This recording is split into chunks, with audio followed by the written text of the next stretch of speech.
Halo, jumpa lagi bersama saya Yansen Theophilus. Pada pembelajaran perancangan produk kali ini, kita akan membahas mengenai prototyping. Prototyping adalah sebuah proses dalam pengembangan produk, di mana kita membuat prototipe dari rancangan produk yang kita buat. Pada pembelajaran kali ini, kita akan membahas mengenai apa itu prototype, jenis-jenisnya ada apa saja, kenapa kita harus membuat prototipe, sampai ke prinsip-prinsip dan juga metode dalam membuat prototipe itu sendiri. Langsung saja kita mulai perkuliahannya.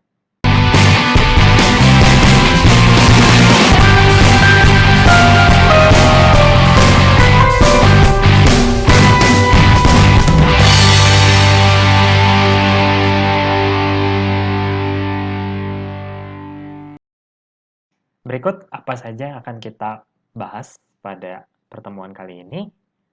Yang pertama, kita akan membahas mengenai prototype dan juga prototyping, mulai dari apa itu pengertiannya, lalu apa tujuan kita membuat prototype, lalu apa saja tipe-tipe dari prototype yang bisa kita kembangkan.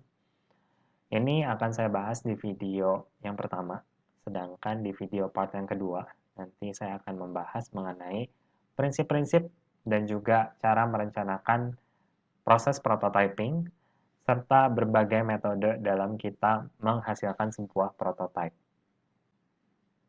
Buku referensi yang kita pakai sama seperti pertemuan-pertemuan sebelumnya, yaitu Product Design and Development by Ulrich and Eppinger. Silakan kalian membuka buku tersebut pada bab ke-14, yaitu Prototyping, sebagai buku referensi yang saya gunakan pada pertemuan kali ini. Tidak henti-hentinya juga saya mereview fase-fase dari tahapan perancangan dan pengembangan produk yang kita bahas pada perkuliahan ini. Ya, di mana kita sudah membahas 2 dari 6 fase dari perancangan produk. Di tahap pertama, kita sudah membahas bagaimana kita merencanakan pengembangan sebuah produk dari mulai mengidentifikasi adanya peluang pengembangan sebuah produk sampai kita menghasilkan sebuah mission statement, di mana kita men-state arah pengembangan produk kita itu kemana, pasarnya siapa, deskripsinya apa, benefit yang ditawarkan seperti apa, dan sebagainya. Lalu kita masuk juga ke tahap konsep development, di mana di sini kita melakukan identifikasi kebutuhan produk dari konsumen atau dari pengguna, calon pengguna dari produk kita, hingga sampai kita mengembangkan sebuah konsep produk yang terbaik berdasarkan berbagai alternatif konsep yang kita sudah hasilkan sebelumnya. Lalu kita juga setelah itu membuat sistem level design. Setelah kita mendapatkan konsep produk yang terbaik, kita membuat sistem dan juga leveling desainnya, di mana di bagian konsep kita membuat gambaran produknya secara keseluruhan. Di bagian sistem level design ini kita mulai membreakdown. Akan ada komponen apa saja di dalam sebuah produk tersebut. Ya, di mana setiap komponen pasti memiliki fungsi yang spesifik, saling mendukung satu sama lain untuk bisa menjalankan fungsi dari produk yang kita harapkan.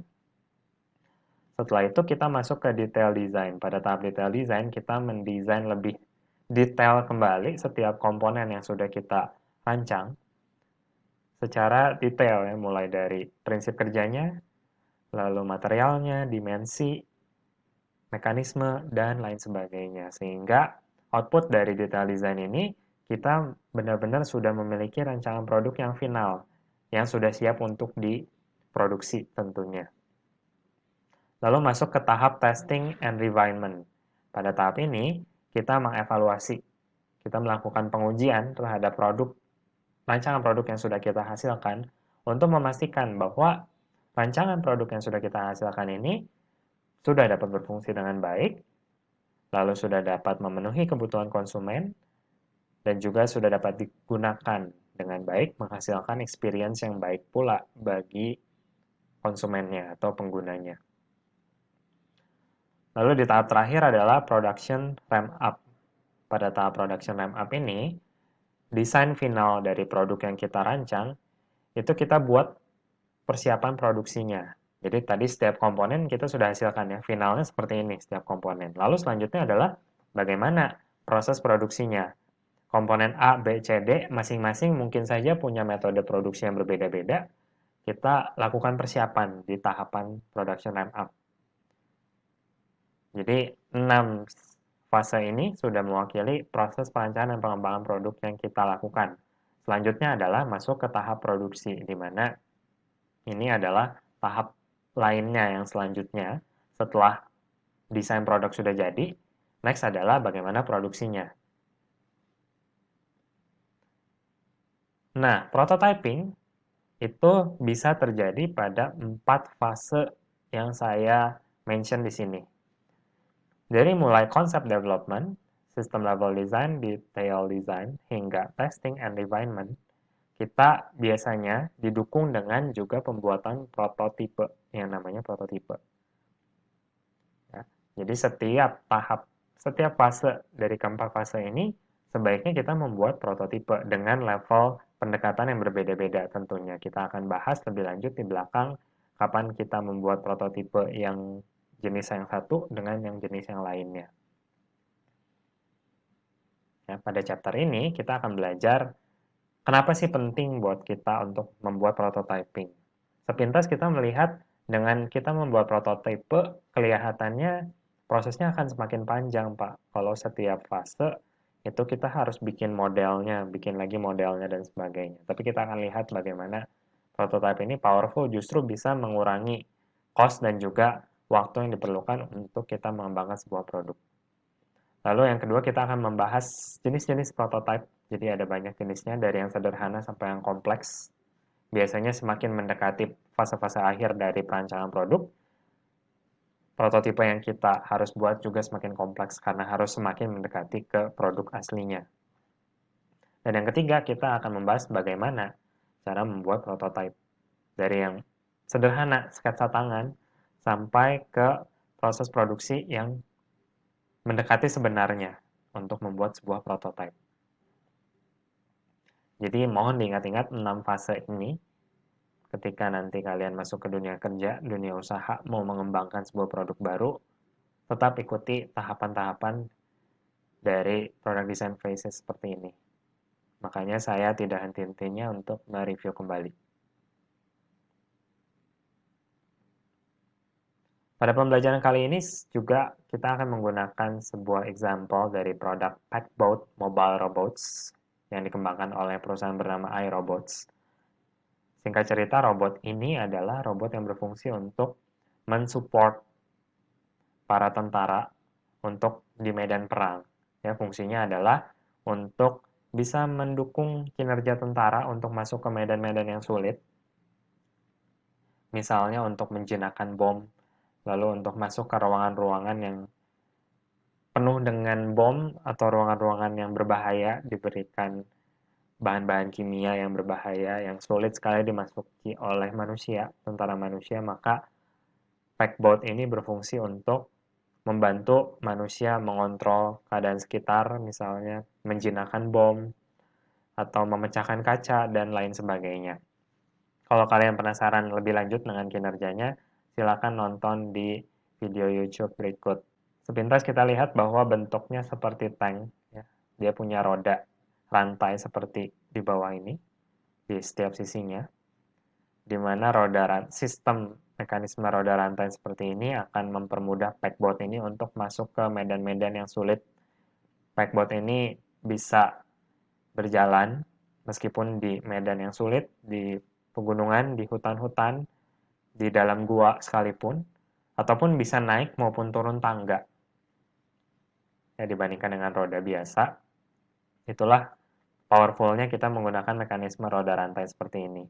Di bagian ujungnya bahkan dia menggunakan mekanisme dua roda rantai ya, ada satu dan juga dua di setiap sisinya, di mana roda rantai yang sebelah sini berfungsi untuk mensupport gerakan Packbot ini ketika mau naik turun tangga, ya, ataupun harus menaiki atau menuruni dari sebuah level tertentu. Lalu di bagian sini ada kamera yang disertai juga dengan lampu yang berfungsi untuk mempermudah orang untuk mengontrol si Packbot ini, bagaimana pergerakannya, melihat situasi yang sedang dilihat di sekitaran dari Packbot tersebut. Lalu di bagian sebelah sini juga ada sebuah gripper, di mana gripper ini banyak saya fungsinya mirip seperti tangan manusia untuk menjinakkan bom, untuk memecahkan kaca, dan lain sebagainya. Jadi kurang lebih seperti itu bagaimana cara Pegboard bekerja. Kita lihat bagaimana proses prototyping dari Pegboard sebagai contoh dalam pembelajaran kali ini. Kita mulai dari definisinya dulu. Definisi dari prototype adalah sebuah pendekatan atau sebuah pemodelan dari produk yang kita kembangkan yang meliputi satu atau banyak dimensi yang kita interest, yang kita tertarik untuk kembangkan. Pada dasarnya, prototype ini nggak harus sesuatu yang kompleks. Banyak orang yang menganggap prototype ini harus sudah mendekati produk aslinya kayak gimana. Harus sudah mencakup semua aspek dari si produk. Jawabannya salah ya. Bahwa prototype ini juga dimulai dari pendekatan yang simple. Even kita membuat hand sketch, kita bisa sebut itu sebagai prototype. Dibandingkan dengan deskripsi sebuah produk yang memiliki fitur bla bla bla bla bla bla.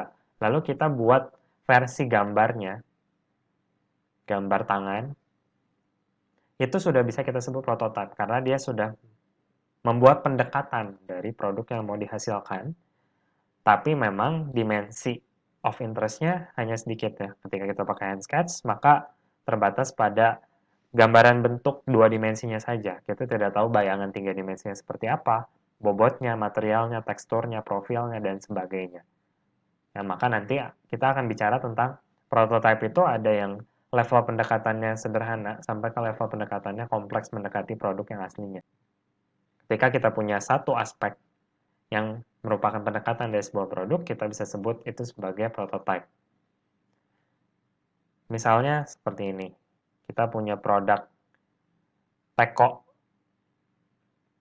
atau sebuah produk yang bisa menyimpan cairan. Cairannya ini bisa kalau cairannya ini panas atau dingin, kita bisa menghandle atau kita bisa menahan panas atau dinginnya di dalamnya. Lalu kita buat prototipenya seperti ini, dibuat dari bahan resin, polimer yang bernama resin. Kita lihat bahwa di sini dia membuat prototipenya ini sudah berbentuk fisik, bukan hanya gambar dua dimensi, tapi masih terbatas pada beberapa aspek saja. Yang pasti di sini kita bisa melihat bentuk tiga dimensinya. Lalu kita bisa melihat dimensinya sudah sesuai dengan dimensi produk aslinya. Tapi prototipe ini belum bisa menunjukkan aspek fungsional dari produk, karena masih dibuat dengan bahan resin yang tidak bisa menahan cairan di dalamnya, beserta panas dan juga dingin di dalamnya. Lalu kita juga sudah bisa menunjukkan integrasinya. Jadi komponennya sudah dibuat seperti yang sebenarnya ya. Jadi sebuah produk teko ini, dia sudah punya berbagai komponen penyusunnya, lalu bisa diintegrasikan. Jadi ini sebuah contoh bagaimana prototype itu tidak harus sudah mencakup semua aspek dari sebuah produk. Kita sesuaikan kembali dengan kita mau buat prototype ini tujuannya apa. Oke, jadi kita sudah bahas apa itu prototype. Maka prototyping simpelnya adalah proses membuat atau mengembangkan prototype. Berikut ini beberapa istilah dari prototype yang kita sering gunakan dalam proses perancangan dan juga pengembangan produk. Yang pertama ada alpha prototype, yang kedua adalah beta prototype, dan yang ketiga ada pre-production prototype. Kita bahas dari yang pertama. Alpha prototype adalah prototype yang berfungsi untuk menunjukkan apakah produk sudah berjalan sesuai dengan fungsinya yang kita rancang atau belum. Ya, jadi prototype ini biasa kita sebut juga dengan working prototype atau prototype yang sudah berfungsi berjalan sesuai dengan fungsinya. Tujuan dari alpha prototype ini biasanya untuk memastikan bahwa fungsi dari produk itu sudah bisa memenuhi customer need. Itulah yang dimaksud dengan alpha prototype. Maka yang penting fungsinya jalan dulu pada tahap ini ya. Kalau misalnya kita dimensinya nggak seakurat itu, misalnya di gambar yang kita mau, dimensinya 10 cm, tapi karena keterbatasan bahan, biaya, dan sebagainya, dimensinya kita kecilin menjadi 8 cm misalnya. Atau material, kita aslinya pakai material stainless steel, tapi karena keterbatasan biaya pembuatan prototipe, kita rubah dulu pakai aluminium. Itu sah-sah aja selama dengan penyederhanaan tersebut, kita masih tetap bisa menjalankan fungsi dari produk. Itu yang dimaksud dengan alpha prototype. Selanjutnya adalah beta prototype. Beta prototype ini selangkah lebih maju daripada alpha prototype, di mana pada beta prototype ini kita tidak hanya menguji apakah produknya bisa berfungsi sesuai dengan customer needs, tapi lebih maju lagi, bagaimana performance dan juga reliability-nya. Meskipun produk sudah berfungsi sebagaimana mestinya, belum tentu performance-nya itu sesuai dengan apa yang kita mau. Misal ketika kita bicara tentang packboat, bisa saja pada tahap alpha prototype ini, packboat ini sudah bisa naik turun tangga, sudah bisa, grippernya itu sudah bisa berfungsi, kameranya sudah bisa berfungsi, lampunya sudah bisa nyala, semua sudah bisa berfungsi. Tapi pada tahap beta prototype, kita harus sudah memikirkan performance-nya. Berapa kecepatan yang kita harapkan, berapa range kecepatan yang kita harapkan.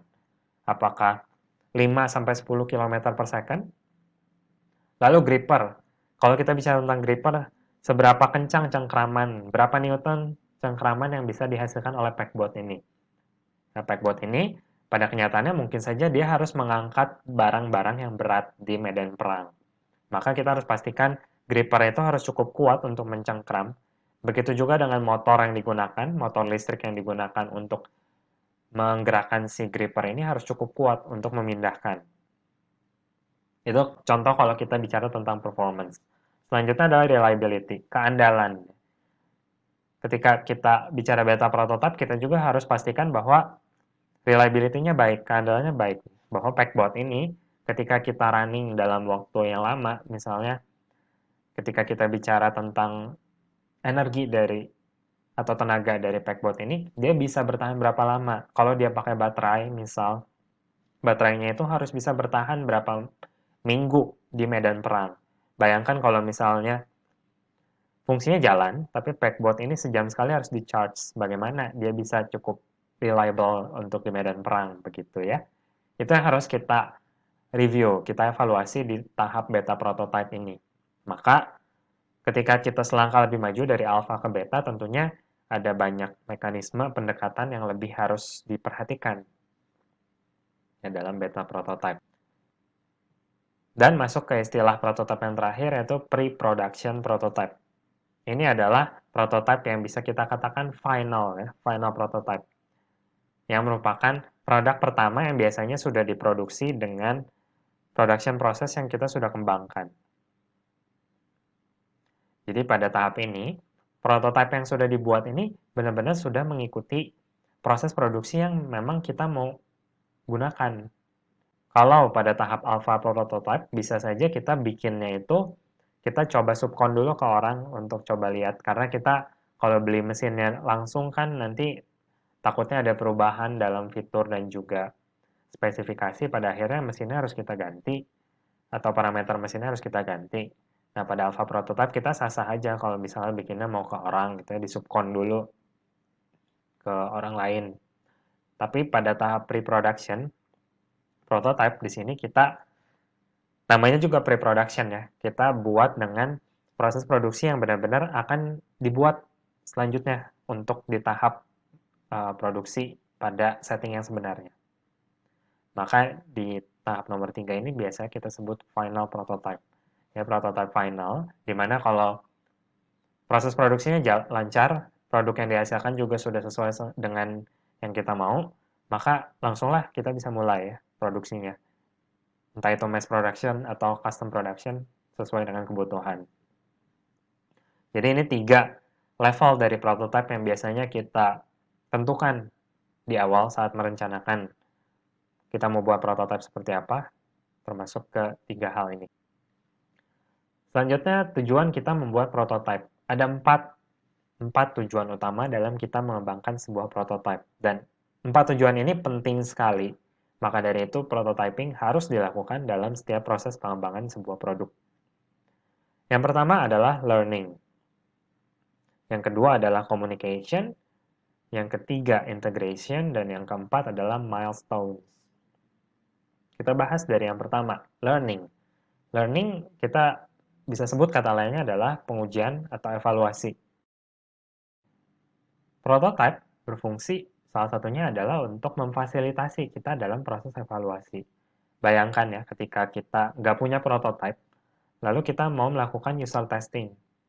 Kita mau rancang sebuah smartphone, tapi waktu mengevaluasi si produk itu, kita cuma deskripsiin ke produk nanti, HP-nya bakal punya fitur A, B, C, D, dimensinya sekian, beratnya sekian, nanti modelnya, kameranya, ada kayak fidget spinner di bagian belakang, dan sebagainya.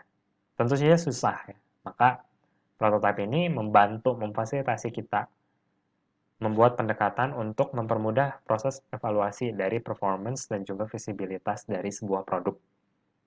Lalu yang kedua adalah komunikasi atau communication, ya, di mana tujuan yang kedua ini fungsinya untuk mendemonstrasi dari si produk. Juga salah satunya untuk berhubungan dengan learning ya, di mana kita mengkomunikasikan untuk mengevaluasi atau untuk mempelajari si produk. Atau kita perlu bayangkan kalian di sebuah perusahaan, kita sudah merancang sebuah produk untuk di launch misalnya bulan depan atau 2 bulan lagi, kita pasti harus mengkomunikasikan ini ke stakeholders, minimal ke owner kita atau ke shareholders dari perusahaan tersebut. Tanpa ada prototipe, sulit bagi kita mengkomunikasikan. Bayangkan kita punya sebuah produk yang sederhana, misalnya sebuah produk botol seperti ini, tanpa kita membuat prototipenya, ketika kita mengkomunikasinya hanya berupa kata-kata, maka berapa ratus kalimat yang bisa dihasilkan. Tapi dengan sebuah prototipe itu bisa menjawab banyak sekali hal, mengkomunikasikan banyak sekali hal. Itulah pentingnya kenapa kita harus bisa membuat gambar dan juga harus bisa membuat prototipe.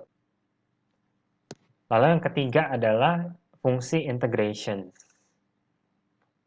Pada tahap sistem level design dan juga detail design, tadi saya sudah jelaskan ya bahwa rancangan sebuah produk yang tadinya kita buat gambaran besarnya, bentuk keseluruhannya seperti apa, pada tahap sistem level design dan juga detail design, kita breakdown jadi komponennya apa saja. Ya, bayangkan sebuah smartphone yang simple, yang kecil, begitu ya. Kalau kita breakdown komponennya itu ada ratusan komponen di dalamnya. Maka ketika kita tidak buat prototipe, sulit bagi kita mengintegrasikan setiap komponen ini nanti gambarannya kayak gimana, fungsinya masing-masing apa. Kalau dia digabungkan di assembly, itu apakah fungsinya masing-masing sudah berjalan sebagaimana mestinya. Lalu bagaimana cara menyambungkannya, apakah pakai baut, apakah ditempel, apakah pakai velcro, dan sebagainya. Prototipe mempermudah kita membayangkan bagaimana antar komponen saling berintegrasi untuk mencapai tujuan dari sebuah produk dalam fungsinya. Lalu yang keempat adalah milestones. Milestones ini istilah lebih sederhananya adalah pencapaian. Dengan kita membuat prototipe, dari yang tadinya kita membuat mission statement, lalu kita membuat deskripsi produk, pada akhirnya kita membuat prototipe dari yang versi sederhana hand sketch sampai pre-production prototype, itu kita punya banyak pencapaian. Nah, fungsi dari prototipe ini menggambarkan pencapaian kita. Dari yang mulai gambar 2 dimensi sampai produk jadi, ada banyak prototipe yang kita kembangkan. Prototipenya ini dari yang sederhana sekali sampai semakin kompleks, sampai membentuk produk yang sebenarnya mau kita buat. Itu menggambarkan pencapaian, goals dari development teams. Itulah yang kita sebut fungsi yang keempat, yaitu milestone. Nah, jadi ada 4 fungsi. Keempat-empatnya ini sama pentingnya, maka penting sekali bagi kita membuat prototyping dalam berbagai fase product design yang tadi sudah saya jelaskan di awal. Nah, berikut contohnya ya, bagaimana ini prototype di kiri atas. Kita melihat sebuah prototype dari mobil yang digunakan untuk tahap learning, dan juga communication. Dengan kita membuat pendekatan dari mobil yang aslinya, dari yang tadinya gambar 2 dimensi, gambar 3 dimensi, kita buat model fisiknya, kita bisa menguji.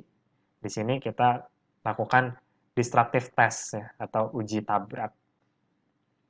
Lalu di yang kanan atas, ini kita melihat sebuah produk shower, yang dimana shower ini atau pencukur ini, kita lihat milestone-nya ya, dari mulai yang simple, dia menggunakan foam atau busa, ya, dan dia di handcraft, gitu ya, busanya itu, ya pasti belum berjalan fungsinya ya, hanya menggambarkan bentuknya, teksturnya, dimensinya seperti apa.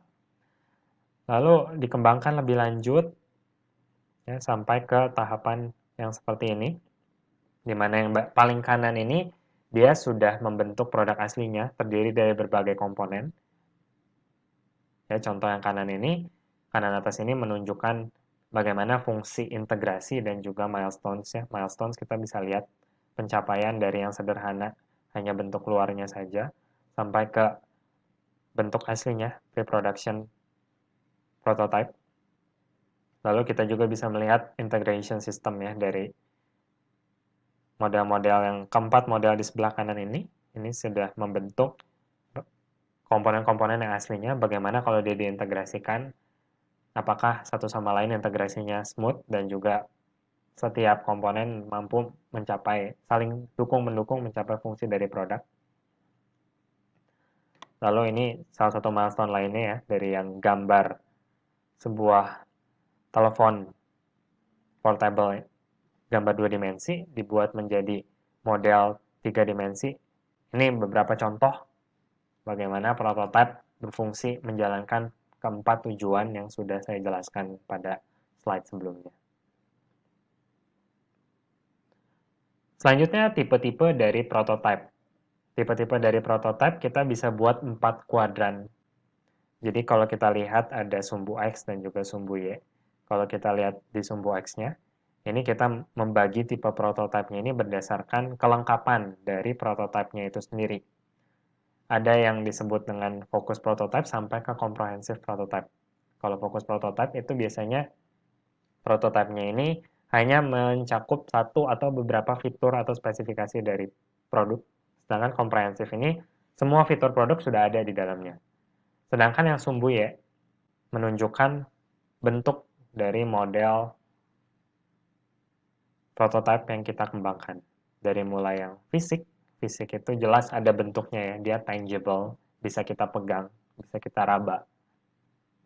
Sampai ke analytical. Kalau analytical ini dia berada di dunia virtual biasanya ya.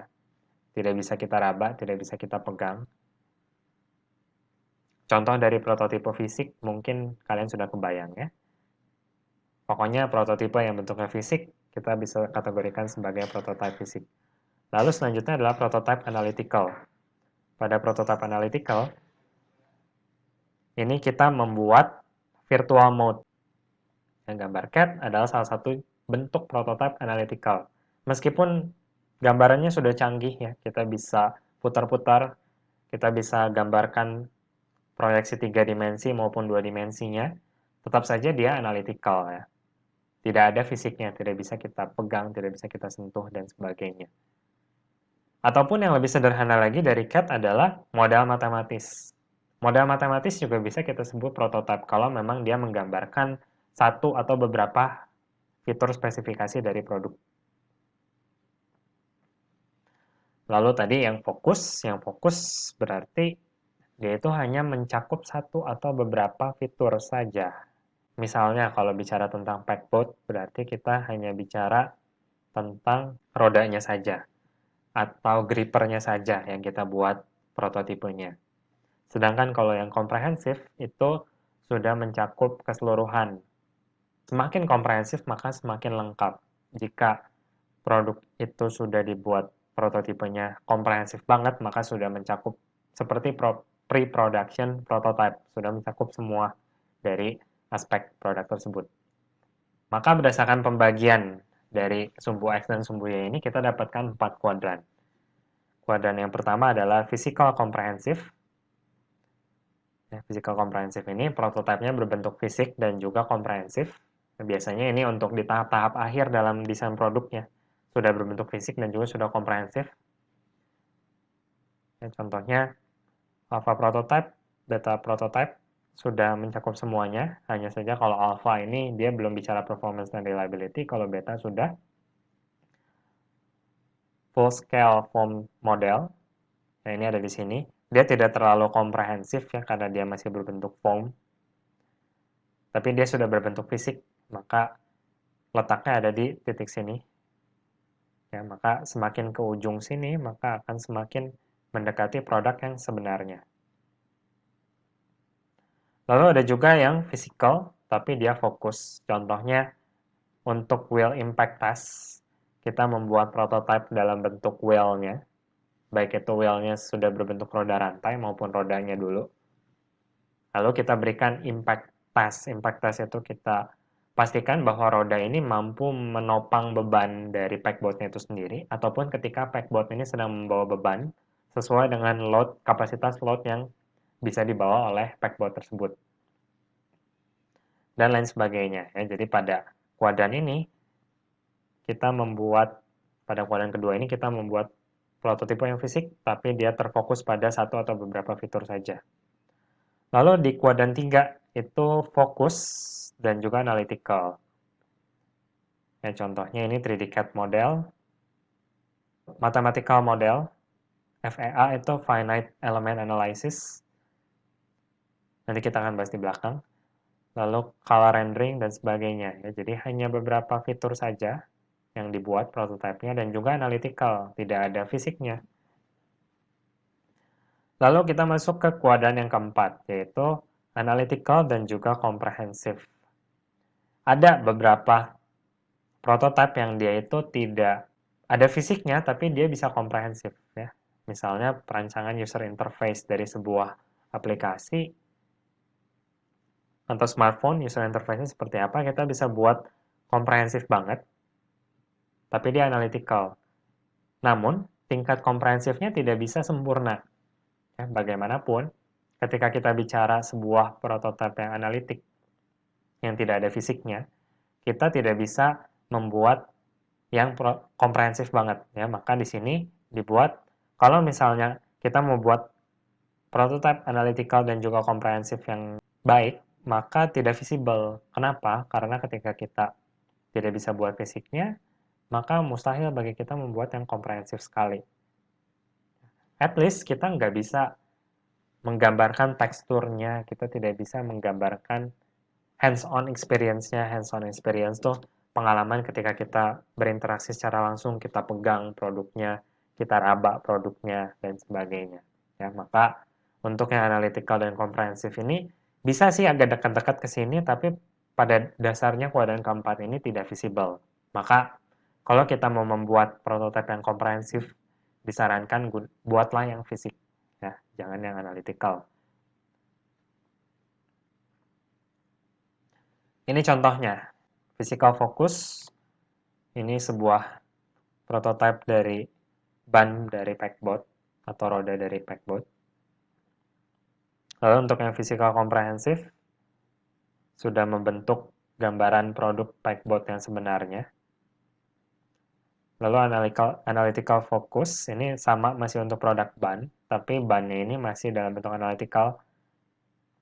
Ya, tentunya analytical punya keunggulannya masing-masing terhadap dengan physical, bukan berarti yang physical selalu lebih baik. Lalu untuk yang analytical comprehensive, not generally visible. Tidak secara general tidak visible, meskipun bisalah kita paksa-paksain begitu ya, tapi nggak mungkin bisa komprehensif banget ketika kita buat yang analitik. Selanjutnya kita bicara tentang perbandingan antara physical prototypes, analytical prototypes. Kita lihat yang sumbu Y-nya dulu ya. Kalau yang physical itu tangible approximation, analytical non-tangible. Ini sudah cukup jelas ya rasanya.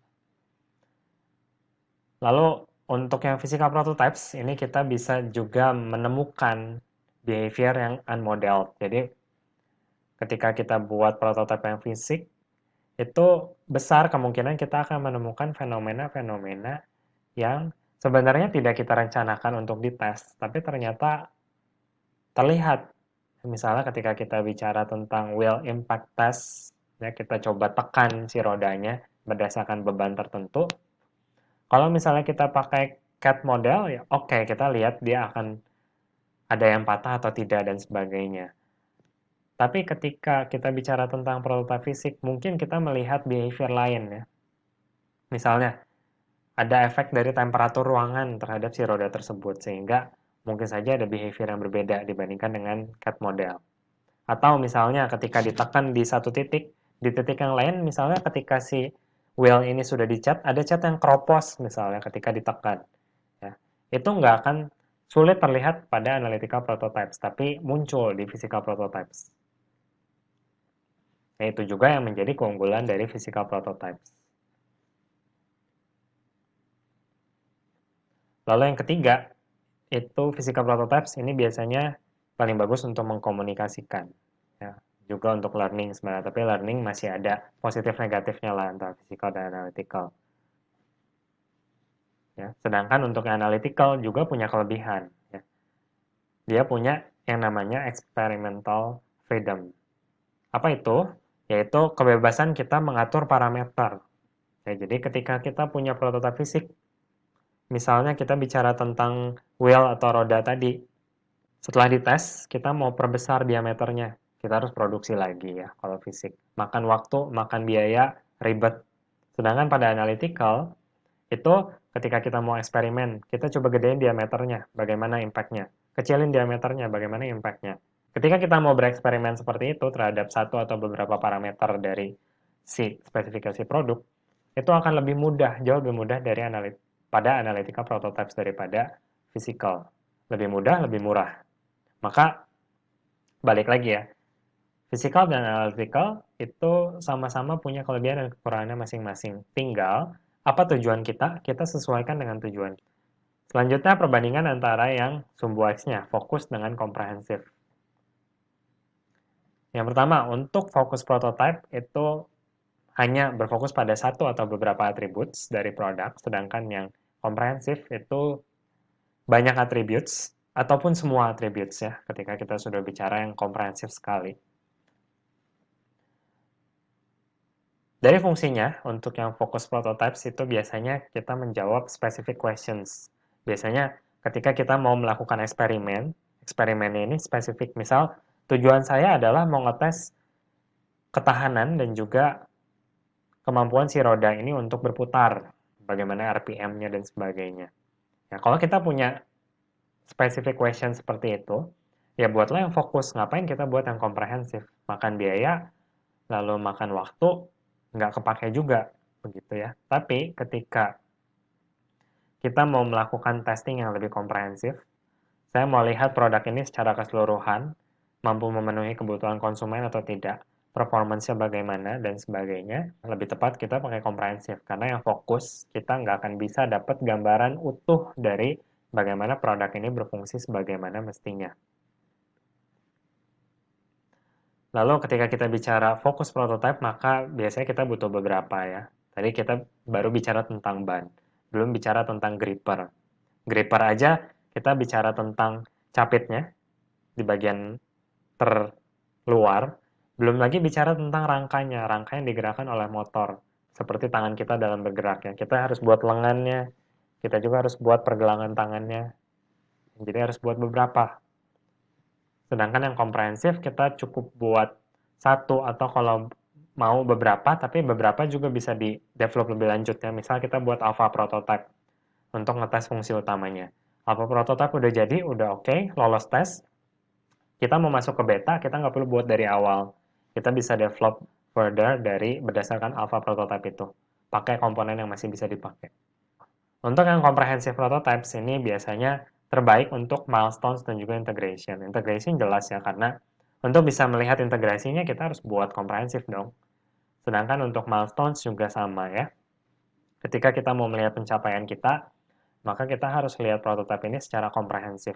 Sudah sejauh apa prototipe kita sudah bisa dikembangkan. Semakin dekat ke model yang sebenarnya, semakin dekat ke produk akhir, maka pencapaian kita semakin baik.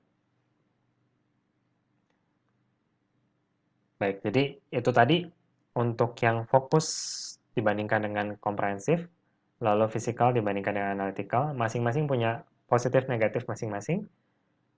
Nah, terkadang kita menyesuaikan juga dengan tujuan kita ya. Tadi kita sudah bahas bahwa tujuan kita membuat prototipe ada 4, learning, communication, integration, dan juga milestones. Berikut terdapat matriks yang menunjukkan hubungan antara purpose dan juga types dari prototype. Cara membacanya simple. Ketika kita punya tujuan learning, itu kita bisa menggunakan ketiga kuadran dari tipe prototype ya, baik itu fokus analytical, fokus physical, maupun comprehensive physical. Namun ketika tujuan kita sudah bergeser ke communication, itu sebaiknya kita hindari yang analytical. Kenapa? Ketika kita mau mengkomunikasikan si produk ke user ataupun ke owner, sebaiknya mereka bisa memiliki hands-on experience. Mereka bisa raba, mereka bisa sentuh, mereka bisa pakai secara langsung. Maka disarankan lebih ke fokus fisikal atau komprehensif fisikal, ada fisiknya. Ketika kita bicara tujuan kita adalah integration dan juga milestones, itu sebaiknya kita langsung fokus ke kuadran komprehensif fisikal. Integration jelas ya, kita butuh yang komprehensif dan kita butuh yang fisik untuk melihat bagaimana setiap komponen saling berintegrasi. Begitu juga untuk milestone. Baik, jadi berdasarkan matriks ini kita ketika sudah tahu tujuannya, kita tahu harus memilih tipe prototipe yang mana. Ya, pada saat kita mau memenuhi keempat tujuan dari prototyping, maka ada baiknya kita membuat yang komprehensif physical. Ataupun kita bisa buat bertahap ya. Pada tahap-tahap awal pengembangan produk, kita bisa buat yang fokus analytical. Semakin mendekati ke tahap akhir dari perancangan produk, maka kita membuat komprehensif physical sebagai integration dan juga milestone dari pengembangan produk yang kita lakukan. Demikian pembelajaran di video yang part pertama ini mengenai prototyping. Kita akan lanjutkan nanti ke part yang kedua di video yang kedua. Silakan kalian beristirahat dulu 5-10 menit, peregangan dulu supaya bisa kembali fokus. Sampai bertemu di video yang kedua. Semoga selalu semangat belajar ya. Terima kasih.